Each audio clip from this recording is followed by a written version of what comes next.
162페이지 보시면 지금부터 볼 거는 퇴직급여 제도예요. 그래서 퇴직급여가 뭐죠?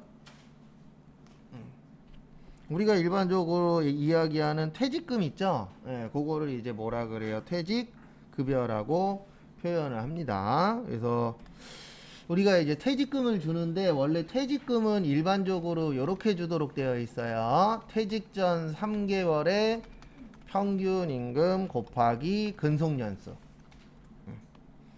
그래서 우리가 한 회사를 얼마나 오래 다녔느냐 거기에 따라서 퇴직금의 차이가 날 수밖에 없는 게 이렇게 계산해서 그래요. 예. 그러니까 내가 퇴직하기 전에 3개월 동안 얼마 받았냐가 중요합니다. 그 다음에 거기에다 무슨 연수요? 근속연수. 그래서 이렇게 해서 과거에 뭐 우리 할아버님 세대 중에서는 뭐 퇴직금으로 1억을 받았니, 1억 5천을 받았니 이런 얘기들이 많았어요. 근데 왜 그랬냐면 과거에는 중소기업이든 대기업이든 그냥 평생 직장이었어요. 한번 들어가면 내가 특별한 게 있지 않으면은 한번 들어가면 뭐 30년, 40년 이런 식으로 다닐 수가 있었거든요. 그러다 보니까 뭐 만약에 내가 퇴직하기 전에 400만 원씩 받았어. 그 다음에 여기에다 내가 만약에 30년 다녔어. 그러면 1억 2천이에요. 그래서 예전에는 이런 게 가능했지만 지금은 일단 이게 안 되죠. 근속연수가. 그래서 뭐 대기업 같은 경우에는 40대 되면 그때부터 위험해집니다. 언제 잘릴지 모르는 추풍낙엽 같은 상황이라고 해야 되나? 대기업 같은 경우엔. 그래서 실제 그런 얘기도 있잖아요. 다들 아시겠지만 뭐 4호정. 4호정이 뭐예요? 45세 전후에 잘리는 거. 38선. 38선은 몇 살이요? 38. 그래서 진짜 대기업에서 오래 다니시는 분들도 있지만 실질적으로 대기업이 근속연수가 짧은 곳들이 많아요. 그래서 뉴스 보다 보면은 뭐 짧은 데는 한 7, 8년? 긴 데는 한 15년? 평균 냈을 때. 그러니까 오래 다니는 사람도 있고 짧게 다니는 사람도 있으니까 거의 평균 냈을 때 한 10년에서 15년 사이가 제일 많더라고요. 그래도 왜 다들 대기업 가려고 그래요? 월급이 뭐예요? 많이 높죠. 그래서 중소기업 뭐 20년 다닐 거를 뭐 대기업 다니면 뭐 5년 안에 벌 수도 있고 그런 직급들도 있긴 있으니까요. 워낙에 갭 차이가 크니까. 근데 과거에 우리 할아버님 세대들은 갭 차이가 그렇게 크지 않았어요. 지금은 대기업하고 중소기업하고 한 60% 정도? 그러니까 대기업이 100만 원 번다 그러면 중소기업 다니는 사람은 한 5, 60만 원? 이 정도 받는데 과거에는 한 80에서 90% 정도였어요. 그러니까 대기업 다녀서 100만 원 받으면 중소기업 다니면 한 8, 90만 원 정도? 그러니까 과거엔 그렇게 차이가 없었는데 이게 세월이 지나면서 계속 벌어진 거죠. 차이가. 그래서 요즘에는 뭐 일반적으로 중소기업을 갈 수밖에 없는 상황이긴 하지만 그래도 기회 되면 대기업 가려고 다들 노력은 하죠. 그래서 이제 퇴직금으로 줬었는데 이제 문제가 발생합니다. 어떤 문제가 발생하냐면 좀 전에 설명드린 것처럼 퇴직하는 나이가 이제 빨라지고 있죠. 그래서 뭐 빠르면 40대 초중반, 늦으면 50대 초반 정도 되면은 회사를 나오시는 분들이 많아요. 근데 더 큰 문제가 뭐냐면 나와서 쓸 수 있는 게 대부분 요거잖아요. 퇴직금. 근데 이제 또 50대 초반이라고 치면은 아직 내가 일은 할 수 있잖아요. 근데 갈 수 있는 범위는 그렇게 넓진 않아요. 어쩔 수 없어요. 상황 자체가 그러니까. 그러다 보니까 이제 퇴직금 받아서 뭐 하세요? 닭집 차려요. 아니면 커피숍 차립니다. 그래도 동네에 보면 커피숍하고 치킨집 많아요, 적어요? 많아요. 진짜 많아요. 그거 아니면은 이제 좀 공부해서 공인중개사 차리시는 분들도 있는데 공인중개사도 너무 어때요? 많아요. 제가 알기로 공인중개사가 우리나라 사업하시는 분들 중에 아마 탑3 안에 들어갈 거예요. 많은 양으로. 그러니까 예전에 좀 오래된 데이터긴 한데 공인중개사가 그 공인중개사 간판 있죠? 그 간판이 우리나라에서 사업하는 것 중에서 랭킹 2위래요. 두 번째로 많대요. 라고 할 정도로 많죠. 그래서 뭐 공부해서 그거 따도 버는 사람이나 벌지 수단 없으면 못 벌어요. 그래서 공인중개사도 보면은 오픈하는 사람도 많지만 뭐 하는 사람도 많아요. 폐업하는 사람도 많습니다. 그래서 국가에서도 이제 고민이 많은 거죠. 원래 퇴직금은 어디에 쓰는 거예요? 치킨집 차리고 그 다음에 커피숍 차리라고 주는 돈이 아니에요. 원래 노후에쓰라고 주는 돈인데, 이게 커피숍 차리고 치킨집 차리다 보니까 노후 되면 뭐가 없어요? 돈이 없습니다. 그래서 요즘에는 이제 요게 생겼죠. 무슨 연금이야? 퇴직연금. 그래서 이제는 연금 시대예요. 퇴직연금 시대. 그거 참고하시고요.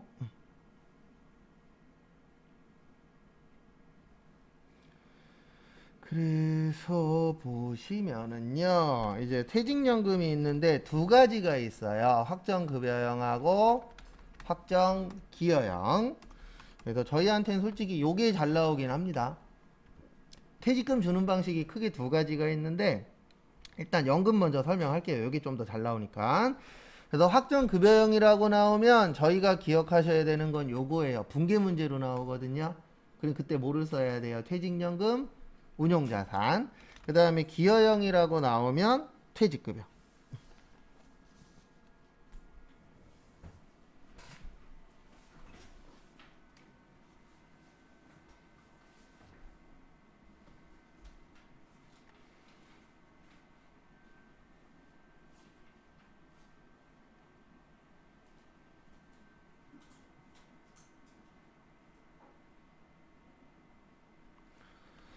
그래서 우리한테 필요한 건 솔직히 여기까지고요. 그 다음에 이제 조금 더 다른 내용을 좀 하도록 하겠습니다. 그래서 뭐를 할 거냐면은요, 앞에 보시면 확정급여형은 회사에서 운영을 해요. 요거는 시험하고는 관련 없는 거예요. 좀 아시면 좀 나중에 회사에서 업무 보실 때 도움이 될 수 있는 거니까 설명을 드리는데, 확정급여형은 누가 운영한다고요? 회사에서 운영을 합니다. 그래서 회사에서 운영하는 방식이 뭐예요? 확정급여형이에요. 그래서 한 70% 정도 입금을 합니다. 그러니까 이게 무슨 뜻이냐면, 우리가 이제 기존에는 퇴직할 때 퇴직금을 줬잖아요. 이 퇴직연금은 매달 이 은행이나 금융사에다가 입금을 시켜줘요. 그러니까 만약에 내 월급이 120만 원이야. 그러면은 매달 10만 원씩 입금을 해요. 원래는 10만 원씩 해야 되는데, 확정급여형은 그 10만 원에 몇 프로 정도만 넣는 거예요? 70% 정도만. 그래서 70% 정도 넣고, 이제 회사에서 운영하기 때문에 이게 이제 그 펀드 같은 거에다가 투자를 하거든요. 그러니까 뭐 주식에다 투자도 하고 채권도 사고 이런 식으로 투자를 해요. 근데 투자라는 거는 잘 될 수도 있지만 어떻게 될 수도 있죠? 잘못될 수도 있죠. 그 모자른 돈을 회사에서 다 메꿔주도록 되어 있어요. 그러니까 이익이 나든 손해가 나든 직원들이 받아야 될 금액은 정해져 있잖아요. 그 모자른 금액을 회사에서 뭐 하도록 되어 있어요? 채워주도록. 그러니까 기존 퇴직금하고 똑같아요. 그냥 직원은 퇴직하면 뭐만 받으면 되는 거예요? 퇴직금만. 그게 이제 확정급여형이에요. 그 다음에 확정기여형은 직원이 운영을 해요. 그리고 요거는 100% 입금을 다 해줍니다. 그리고 밑에 거는 중소기업에서 많이 쓰는 방법이고요. 확정급여형은 대기업에서 많이 활용하는 방법이라고 보시면 되세요. 그래서 100% 다 넣어주고, 이것도 이제 펀드처럼 주식에다가도 투자하고 막 하거든요. 그러면 투자해서 손해볼 수도 있어요, 없어요? 있죠. 확정기여형은 그 손해를 직원이 다 떠안아야 돼요. 왜냐면 누가 운영하기 때문에? 직원이 운영하기 때문에 잘 돼도 직원이 가져가는 거고, 잘못돼도 직원이 피해보는 거예요. 요게 이제 확정기여형이고, 확정급여형은 회사가 운영하기 때문에 잘 되든 잘못되든 직원은 그냥 정해진 금액만 받으면 돼요. 왜냐면 모자른 거는 누가 채워주는 거예요? 회사에서. 그래서 이렇게 두 가지를 지금 하고 있습니다. 근데 제 개인적인 생각은 중소기업은 확정기여형이 맞아요. 왜 그러냐면, 우리가 이제 중소기업 다닐 때 가장 문제점 중에 하나가 이거거든요. 부도 날 수도 있어요, 없어요? 있죠. 그러면 부도가 나도 100% 입금이 되어 있기 때문에 그때까지 불입된 금액은 내가 가질 수 있어요. 왜냐면 요건 내 명의로 들어가 있는 거기 때문에. 근데 확정급여형 같은 경우에는 부도가 나게 되면은 일부 못 받을 수도 있어요, 없어요? 있죠. 그래서 확정기여형이 중소기업에 좀 더 어울리는 방법이긴 합니다. 근데 장단점들은 다 있어요. 이제 기여형의 단점은 뭐냐면 손해볼 수도 있죠. 그러면 그 손해보는 걸 누가 떠안아야 된다고요? 직원이 떠안아야 돼요. 그래서 그런 게 좀 단점. 그리고 퇴직연금 관련돼서 더 궁금하신 분들은 인터넷에 퇴직연금이라고 치시면 블로그가 몇만 개 있거든요. 거기에서 한 3, 4개만 읽어보시면 무슨 말인지는 알아요. 근데 그렇게 복잡하게 생각하실 거 없고 어차피 이거 가입하면 누가 해줘요? 금융회사에서 다 알아서 해줘요. 우리는 그냥 돈 줄 때마다 퇴직급여냐 아니면 뭐요? 퇴직연금 운용자산이냐 요것만 하시면 돼요. 그래서 좀 이제 어떻게 보면 퇴직금 자체가 회사에서 이제 금융기관으로 넘어가고 있는 중이라고 보시면 돼요. 그 다음에 이제 요즘에는 잘 쓰는 방식은 아닌데요. 퇴직급여 충당부채라고 있어요. 거기 몇 페이지냐? 162페이지 밑에 보시면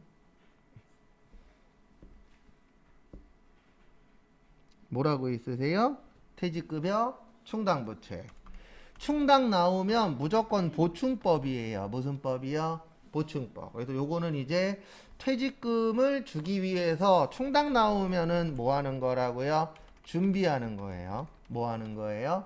준비. 그래서 대손 충당금은 못 받는 거 준비. 그 다음에 퇴직급여 충당부채는 퇴직금 줄 거 뭐 하는 거예요? 준비하는 겁니다. 왜냐면 준비를 해놔야 되잖아요. 퇴직금 무조건 줘야 되잖아요. 일반적으로. 그래서 퇴직금 줘야 되니까 회사에서 준비해라. 그래서 예전에는 요거를 많이 썼었는데 이제는 퇴직금으로 주니까 딴 데 쓰네. 그래서 뭐처럼 써라? 연금처럼 써라. 그래서 지금은 무슨 연금 시대예요? 퇴직연금 시대예요.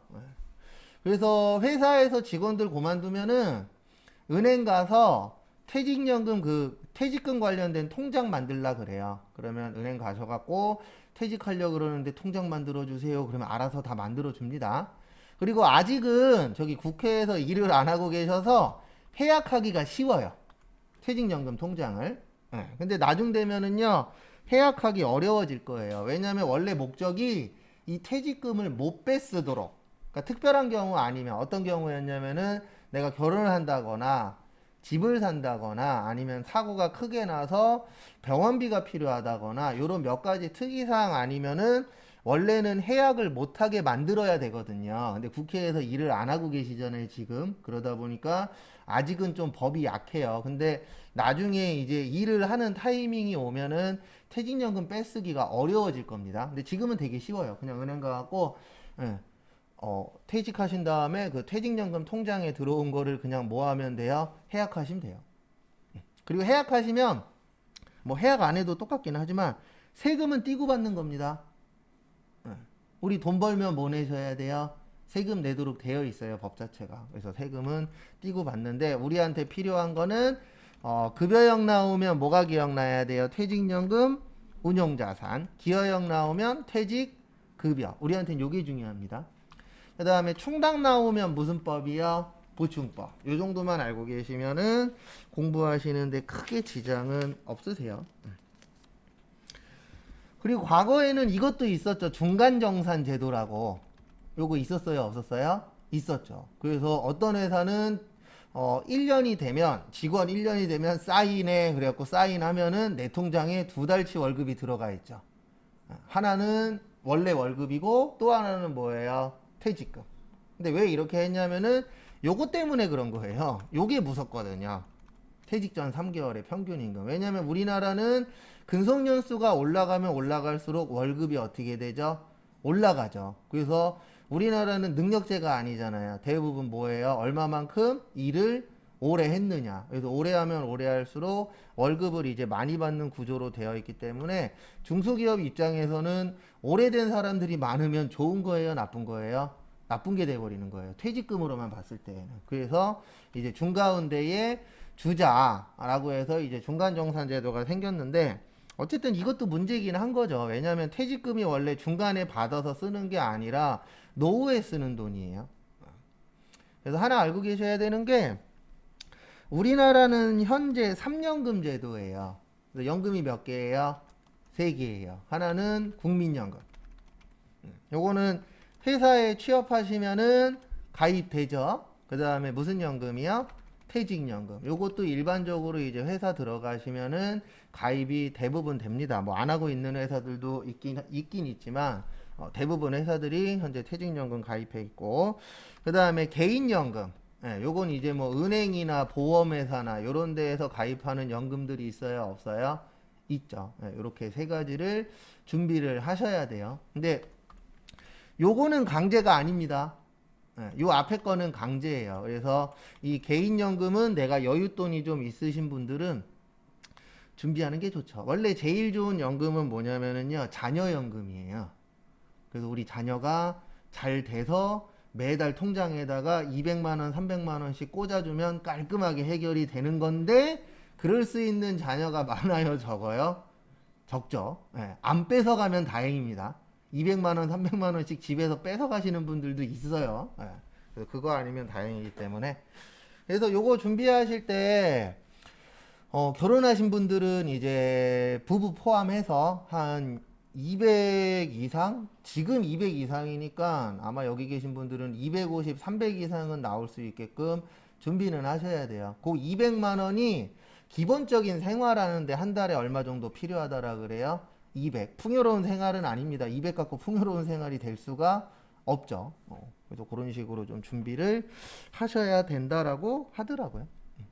전 지금 3개 다 가입되어 있어요. 국민연금도 되어 있고, 퇴직연금도 있고, 개인연금은 끝난 거 하나 있고. 근데 와이프하고 계산해 보니까 대략 한 200 정도는 나오겠더라고요. 근데 이제 나중에 와이프 거 하나 더 들어 드려야죠. 그래서 조금이라도 더 받아야죠. 꼬맹이한테 받는 걸 안 받네요. 안 뺏어 가시면 다행인 걸로. 요즘 시대가 그러니까 어쩔 수 없는 상황이니까. 그래서 꼭 준비들 하십시오. 근데 개인연금 은행이나 보험에 넣는 건 꼭 알고 계셔야 되는 게 여유자금으로 하는 겁니다. 쪼들려서 하면은 만기까지 가요, 못 가요? 못 가요. 특히 보험 같은 경우에는 못 갈 것 같으면 시작을 하지 마십시오. 대부분 보험 다 가지고 있잖아요. 그래서 다들 아시겠지만 보험이라는 게 못 갈 거면 뭐 하는 게 좋아요? 시작을 안 하는 게 좋죠. 왜냐면 사이에 해약하면 무조건 손해잖아요. 또 저건 참고만 하시고. 그 다음에 교재는 165페이지. 또 저희도 지금 퇴직연금 하고 있는데 한 3, 4년 됐나? 3, 4년 정도 된 것 같아요. 국가에서 하라고 되어 있어서.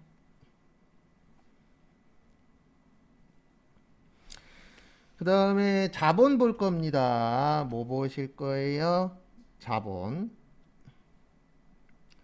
그래서 자본 보시면은요, 영어로 나왔네. 원래 자본 쪽이 제대로 공부하면 진짜 어려운 파트예요. 왜냐하면 용어들이 다 생소하기 때문에. 그래서 우리는 몇 가지만 볼 거예요. 그래서 그 중에 하나가 이제 보시면, 잠시만요.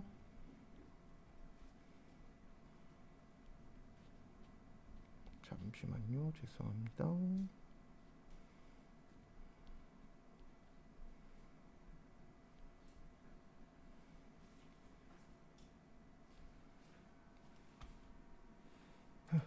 그래서 요거 잘 외우셔야 돼요. 제일 잘 나오는 것 중에 하나가 요 파트예요. 자본금. 그래서 자본금은 주식 발행수 곱하기 액면가액, 보통주하고 우선주가 있습니다. 그래서 제일 많이 나오는 것 중에 하나가 요 파트세요. 자본금.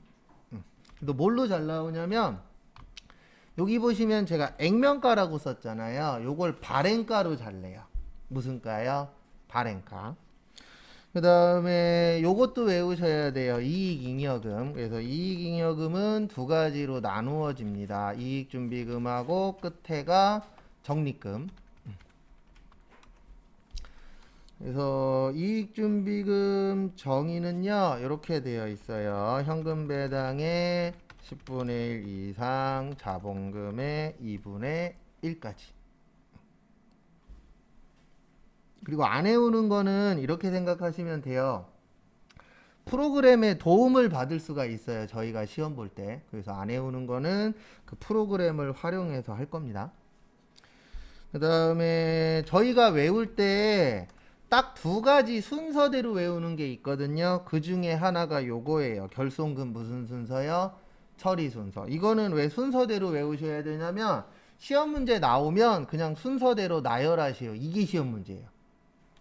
그래서 임해 적립금, 기타 법정 적립금, 이익준비금, 자본, 잉여금 요 순서로 되어 있습니다. 그래서 요 순서. 다른 것들은 기억만 나면 돼요. 순서가 중요치 않아요. 근데 일단 저희가 전산회계 1급 때 외울 거 중에선 요거 하나, 그 다음에 세무에도 하나 있거든요. 그래서 두 개는 꼭 순서대로 기억나셔야 돼요. 왜냐면 시험 문제가 나오면 무조건 순서대로 나열하셔. 요거밖에 낼 게 없거든요. 그래서 요거는 순서대로 좀 외우셔야 됩니다.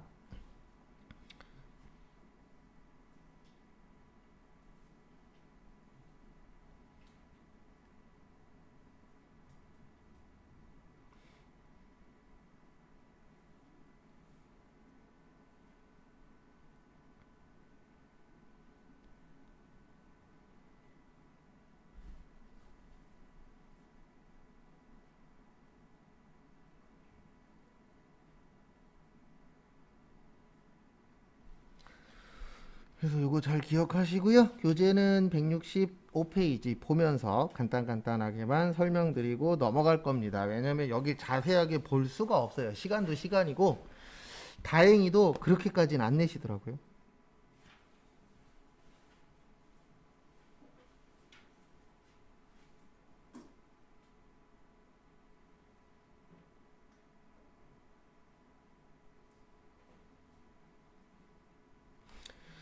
그래서 거기 교재 보시면은요.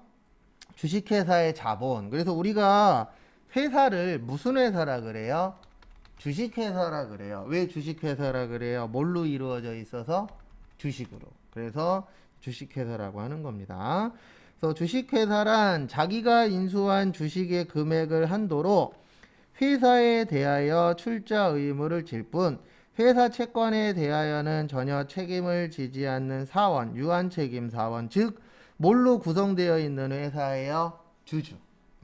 그래서 회사가 망하면은 이제 피해보는 사람들이 많죠. 근데 그 중에 하나가 누구예요? 주주예요. 왜냐면 주주들이 그 회사에 주식들 갖고 있는 분들이 주주잖아요. 그러면 회사 하나가 무너지게 되면은 크게 문제가 생길 수 있죠. 그래서 참고로 삼성전자 있죠. 삼성전자 최대 주주가 누군지 아세요? 아니에요. 이건희 씨 갖고 있는 건 10%안 돼요. 그리고 대부분 우리가 생각하고 있는 거기 사장님들이 갖고 있는 주식이 몇 프로 안 돼요. 누구냐면은 국민연금관리공단이에요. 국민연금관리공단이 1등이에요. 근데 왜 이건희 씨가 그쪽 이제 이시기 사장님들이 계속 운영을 할 수 있냐면은 그 주식을 갖고 있는 사람들이 자기네들이 운영할 수는 없잖아요. 그래서 요 사람이 잘하고 있네. 그러면 계속 밀어주는 거예요. 근데 만약에 다른 사람이 나타나서 내가 운영하겠어. 근데 그 사람한테 그 주식 갖고 있는 사람들이 50% 이상만 찬성을 하면 사장님이 바뀌어요. 그래서 무슨 회사인 거예요? 주식회사인 거예요. 그래서 주식 갖고 있는 사람이 대장입니다. 근데 문제는 뭐냐면 삼성전자 같은 이런 대기업들의 주식을 누군가 혼자 갖고 있을 수는 없어요. 어마무시하게 큰 돈이 들어가니까. 그래도 어쨌든 제가 알기로는 저기 국민연금관리공단이 현재 1대 주주로 알고 있어요. 한 3년 전에 2대 주주였었는데 좀 더 샀어요. 근데 어쨌든 올해 작년 말하고 올해 초에 주식값이 올랐죠. 그래서 주식값이 올라서 솔직히 전 주식 안 하니까 저한테 플러스 되는 건 하나밖에 없어요. 국민연금이 이익이 많이 났대요. 근데 참고로 작년 말하고 올해 초는 애기가 했어도 주식으로 돈 버는 거예요. 지금은 또 떨어졌지만 한때 초등학생이 뭐 주식하고 있다라고 인터뷰로도 나왔잖아요. TV에 인터뷰하는 것도. 그래서 이제 부모님들이 많이 바뀌었다면서요. 어떻게 바뀌었냐면은 과거에는 용돈 줬는데 지금은 뭐 한대요? 주식으로 사서 준다라는 말까지 나올 정도로 주식이 지금 유행이긴 하죠. 그래서 왠지 제 개인적인 생각은 주식 관련된 문제 하나 정도 나오지 않을까. 이게 이슈화 됐을 때 꼭 시험 문제 좀 내는 경향들이 있어요. 그 다음에 뭐 나머지는 필요 없고요. 거기 뒷페이지 166페이지 위쪽에 보시면 주식의 발행이라고 있으실 거예요. 거기 주식의 발행 보시면은 주식회사는 자본금을 조달하기 위하여 주식을 발행하고 그 납입금으로 운영되는 회사이다. 자본금의 조달을 위하여 주식을 발행하였는데 이 주식 발행에는 청약에 의한 거 있죠. 그래서 거기 밑에 보시면 뭐라고 되어 있어요? 발행 주식수 곱하기 뭐요? 예, 한 주에 무슨 금액? 액면 금액. 근데 액면 금액이나 액면 가액이나 같은 말입니다.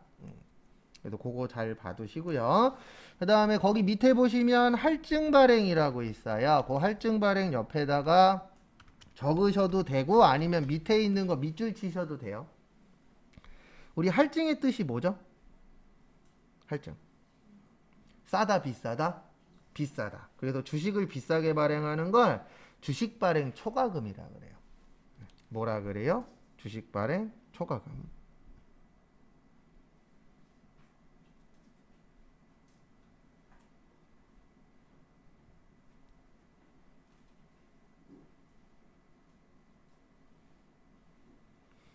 그거 좀 봐두시고요. 그 다음에 다음 거 보시면 할인 발행이라고 있어요. 그 밑에 할인의 뜻은 뭐죠? 비싸게 하는 거예요? 싸게 하는 거예요? 싸게 하는 거죠. 그래서 우리가 싸게 하는 걸 할인 발행이라고 하는데요. 할인 발행 나오면 주식 할인 발행 차금이라고 합니다. 회계에서는. 그래서 주식 발행 초과금은 주식을 비싸게 발행했을 때, 주식 할인 발행 차금은 주식을 어떻게 발행했을 때요? 싸게 발행했을 때. 이렇게 이제 두 가지로 나누어진다라는 거 참고하시고요. 그 다음에 168페이지.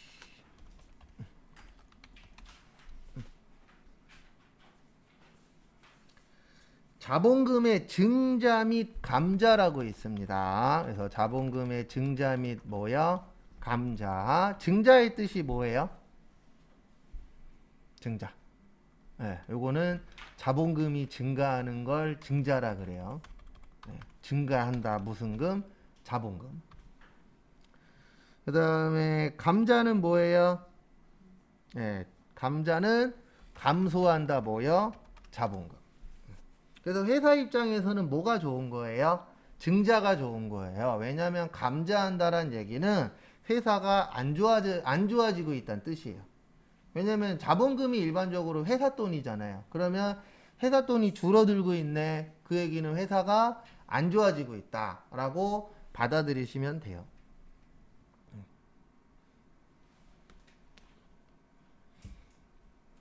참 말 어렵게 잘 만들어 놨어요. 사람 힘들게. 항상 느끼는 거지만 저도 뭐 새로운 거 도전할 때마다 느끼는 게 뭐냐면 뭐라고 얘기를 하는데 뭔 말인지 모르겠어요. 그래서 그 언어를 내가 거기에서 쓰는 용어를 얼마나 빨리 적응하느냐 그게 좀 중요하긴 합니다. 어쩔 수 없이.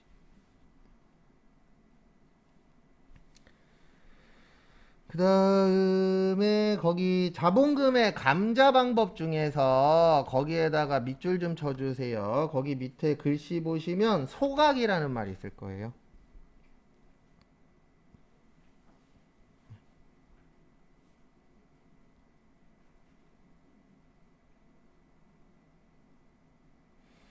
뭐라고 있으세요? 소각.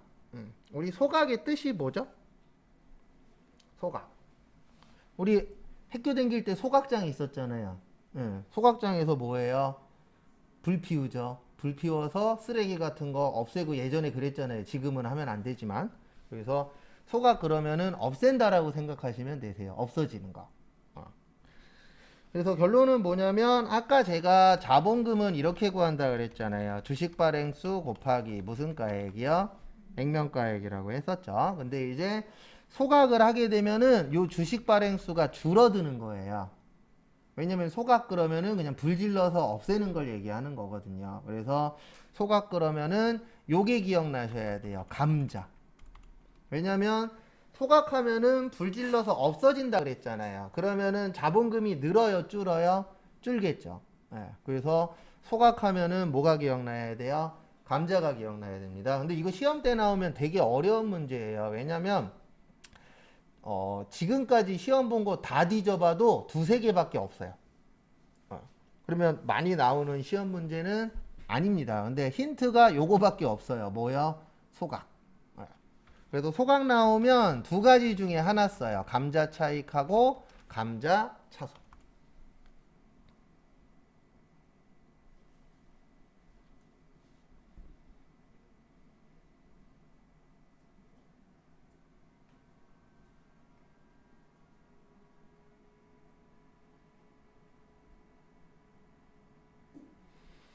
감자 차익하고 뭐요? 감자 차손. 그래서 감자 차익의 뜻이 뭐냐면은요. 감자가 자본금이 감소하는 거잖아요. 예, 차익의 뜻은 뭐냐면 차이 나는 이익이라고 생각하시면 돼요. 그러면 감자 차손은요. 차이 나는 뭐요? 손실. 그래서 우리가 항상 보면 이익 날 수도 있지만 뭐 날 수도 있어요? 손해 볼 수도 있죠. 근데 요거는 시험에 그렇게 많이 나오는 문제는 아니고 나와도 쉬운 문제는 아닙니다. 그 다음에 시험 문제에 제일 많이 나오는 것 중에 하나는요. 171페이지 4번에 보시면 그리고 나머지는 프로그램의 힘을 좀 빌릴 거예요. 제가 나중에 문제풀이 할 때 다 알려드릴 겁니다. 거기 보시면 기타 포괄 손익 누계액이라고 보이세요? 예. 네. 기타 포괄 손익 누계액. 그 옆에다가 거기 두 번째 줄에 보시면 요거 써 있어요. 매도 가능 증권 평가 손실하고 매도 가능 증권 평가 이익. 거기 밑줄만 쳐 넣으세요. 요거 두 개 잘 나옵니다. 공부하실 때.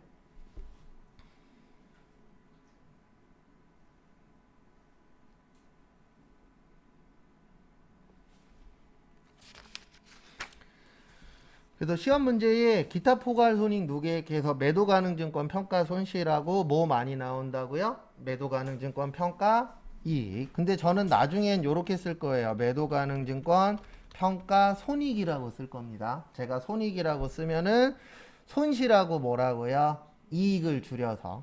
왜냐면 너무 길다 보니까 이렇게 줄여서 쓰는 경우도 있다라는 거 참고만 해주세요. 일단. 그 다음에 평가의 뜻이 뭐라 그랬죠? 평가. 평가의 뜻은 돈 맞추는 거예요. 뭐 맞추는 거라고요? 돈 맞추는 거. 1년에 몇 번 해요? 한 번 해요. 무슨 날이요? 결산하는 날. 몇 월 며칠이요? 12월 30일. 1년에 한 번 하는 이유는 뭐냐면 이거 주식 관련된 거거든요. 그러면 우리 주식은 하루에도 수십 번씩 올라갔다 떨어졌다 해요? 안 해요? 하죠. 네. 올라갔다 떨어졌다 하는데 그거를 매번 맞출 수는 있어요? 없어요? 없죠. 그래서 1년에 몇 번만 맞추는 거예요? 한 번만. 몇 월 며칠이요? 12월 31일 날. 그래서 제가 결산할 수 있으면 월급이 괜찮을 거라 그랬잖아요. 그게 딴 것 때문이 아니고 결산을 할 수 있느냐 없느냐에 따라서 우리 회사가 그러니까 우리 회사에서 돈을 많이 쓰느냐 적게 쓰느냐가 결정 나거든요. 원래 결산은 대부분 세무사 사무실에 맡겨요. 근데 회사들 중에서 자체 결산하는 데들이 있어요. 그러면 결산만 안 맡겨도 돈이 세이브가 많이 되거든요. 그래서 이제 어쩔 수 없죠. 능력 좋은 사람이 돈을 더 많이 벌 수밖에 없잖아요. 구조 자체가. 그래서 나는 남들 할 줄 아는 것만 알아. 남들 할 수 있는 것만 할 수 있어. 그러면은 그냥 평범하게 사는 수밖에 없죠. 그래서 일반적으로 공부 잘하는 사람들이 대부분 평범하게 살아요. 왜냐면 도전을 못해요. 무서워서. 네. 그래서 오히려 학교 다닐 때 노셨던 분들 중에서 돈 많이 버는 사람이 비율로 봤을 때 더 많을 거예요. 그 대신 과거에 노셨던 분들은 제가 봤을 때 뭐 아니면 도더라고요. 잘 살든가 못 살든가 약간 이렇게 나누어지는데 그냥 공부만 했었던 분들은 대부분 그냥 중가운데층에 많아요. 근데 왜 그러냐면 도전을 못해요. 무서워서. 도전을 했을 때에 잘못되는 것들이 실제 있어요, 없어요? 있죠. 그래서 꼭 공부를 잘하는 게 꼭 정답은 아니긴 하더라고요. 왜냐면 대부분 보면은 사업 못해요. 무서워서. 네. 왜냐면 얻는 것도 많지만 잘못됐을 경우에 잃는 것도 워낙 크니까. 근데 어쨌든 요거 할 수 있으면 좋기는 하다라고 설명드렸었죠. 그 다음에 보실 건 크게 없어요. 요 파트는. 그 다음에 아까부터 얘기했었던 결산 잠깐만 보고 쉴게요. 결산 조금만 보고 178페이지. 결산은 제가 나중에 하루 정도 결산을 할 거예요. 하루 종일 4시간 동안. 근데 왜 4시간 동안 하냐면은 쉽지는 않은 파트라 그랬죠. 근데 결산이 어려운 이유는 제가 봤을 때 이해력이 좀 필요해요. 근데 그 이해력이 뭐냐면 국어적인 이해. 근데 우리가 한국 사람이긴 하지만 한국말 어려워요? 쉬워요? 어려워요. 특히 문제 풀 때 한국말은 진짜 어려워요. 왜냐면 말장난들을 하시니까. 그래서 내가 그 말을 얼마나 해석을 잘하느냐. 거기에 따라서 이제 결산이 잘 될 수도 있고 어려워질 수도 있습니다. 근데 대화해보면 대부분 무슨 말인지 이해는 하세요. 근데 문제는 뭐냐면 우리가 말만 이해하면 안 되고 분계로 만들 수 있어야 되거든요. 근데 그 분계가 잘 돼요? 안 돼요? 안 돼요. 그래서 대화를 해보면 무슨 말인지는 대부분 이해는 하시더라고요. 나중에 잘 안 되시는 분은 오세요. 그러면 제가 도와드릴게요. 그런 거 하라고 있는 사람이니까. 그래서 결산 그러면 몇 월 며칠 날 하는 거예요? 12월 31일 날. 그래서 우리나라에 전 세계에 12월 31일은 1년에 몇 번 있어요? 한 번만 있죠. 그래서 결산은 1년에 몇 번 해요? 한 번을 하는데 하는 이유는 뭐냐면 이건 나중에도 또 적어 드릴 건데 마감하는 거예요. 왜냐면 12월 31일이 1년의 끝이잖아요. 그리고 내일부터 몇 월 며칠이에요? 1월 1일이죠. 그럼 1월 1일부터는 새로 시작하는 거잖아요. 회계에서. 왜냐면 회계는 1월 1일부터 12월 31일까지 1년 단위로 움직이기 때문에 이게 이제 12월 31일 날 마무리를 짓고 1월 1일부터 뭐 하는 거예요? 새로 시작하는 겁니다. 그래서 자산부채 자본은 이렇게 하도록 되어 있어요. 차기로 이월. 차기가 언제라 그랬죠? 내년. 그래서 내년으로 넘겨주는 거예요. 대표적인 게 뭐냐면 자산의 대표적인 게 현금이 있거든요. 뭐 있다고요? 현금. 그러면 여러분들 생각해 보십시오. 올해 현금이 남았어요. 그러면 버려요? 내년에 써요? 내년에 쓰죠. 그 얘기예요. 뭐 딴 거 대단한 거 아니에요. 차기로 2월의 뜻은 뭐냐면 올해로 끝이 아니야. 계속 이어져. 그 다음에 부채. 빚이잖아요.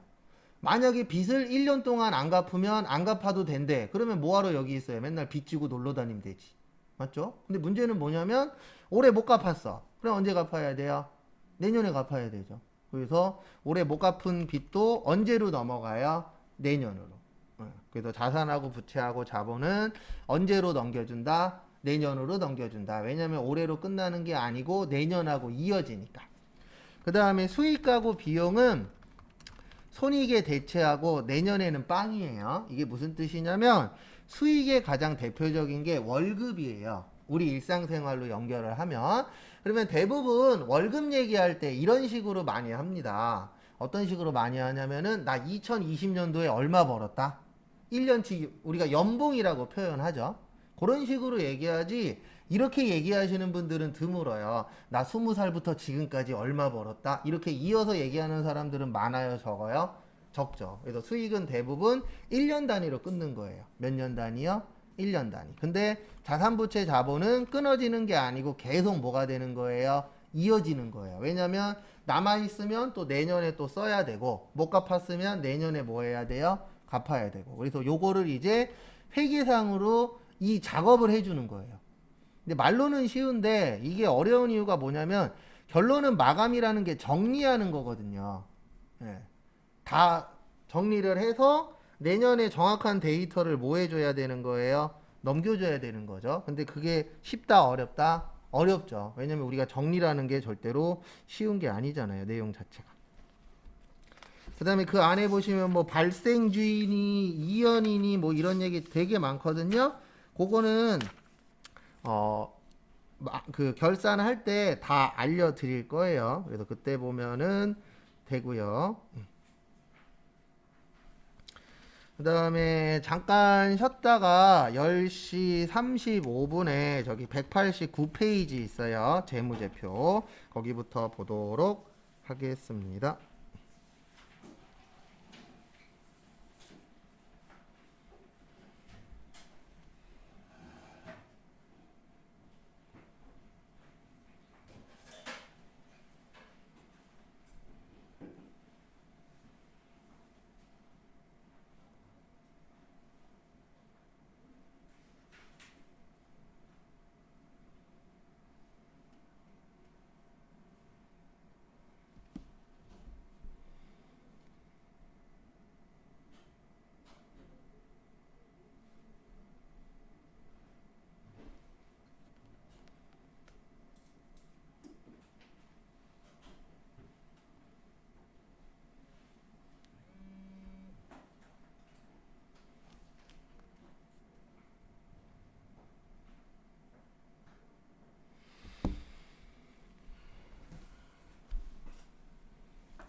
안 보여.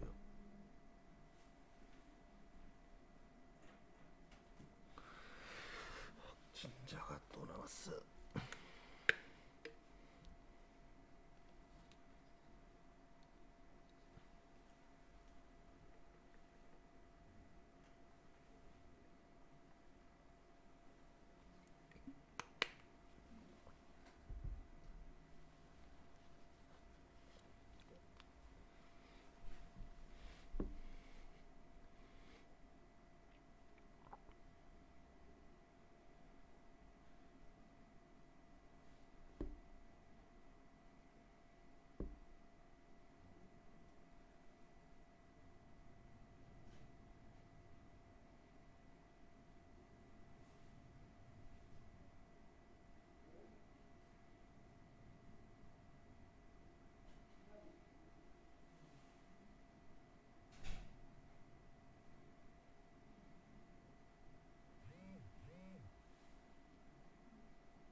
뭐야 계속 또 김밥 이야기?